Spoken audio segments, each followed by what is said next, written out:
Well, the Congressional Budget Office finds that the Senate GOP health care bill would leave millions of Americans uninsured. LA Care Health Plan was created by the state to provide health coverage to low-income residents in LA County. It is the nation's largest publicly operated health care plan. And joining us to talk about the potentially dramatic changes is John Baackes, the CEO of LA Care Health.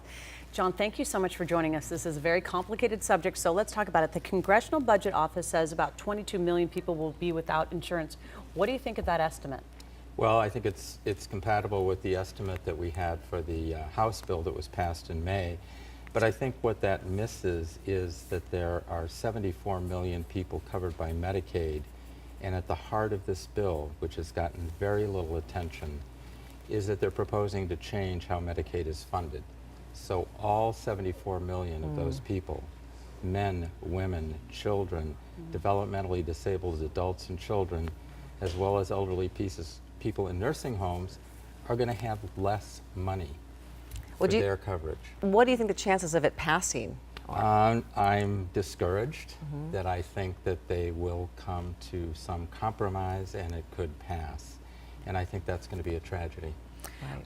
And then, I mean, how can people possibly, if it does pass, to start protect themselves? Well, first of all, the bill has a part about the individual markets, and there are about 12 million people in those. That's gotten most of the attention in the debate about pre-existing conditions and the rate ranges. And then on the other side, there was the repeal of the Affordable Care Act, taking back the coverage for the people who gained it under the Affordable Care Act. And that's in there. But what goes beyond all that is the idea that we're going to change how Medicaid is funded. For 52 years, the deal has been the states and the feds share the cost. If you read the bill, what it says is no longer is the federal government going to pay their share.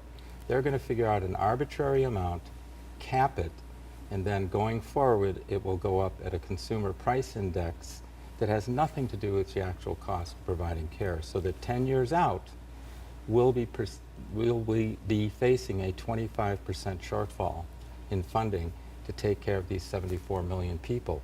That is going to have ugly consequences. Well, let's talk about LA Care Health before we run out of time. I want to get that in. And what does it do? 1 in 5 people living in Los Angeles are covered? We have 2 million covered lives, all of whom are on Medi-Cal, and that's 1 in 5 people.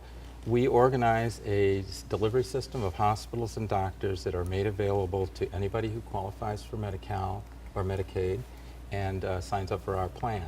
We take care of all the arrangements for payment, credentialing of the doctors, quality measures and standards, and our goal is to provide everyone with access to quality care regardless of their ability to pay. Oh, wow, what a good service. John Baackes, thank you so much for joining us.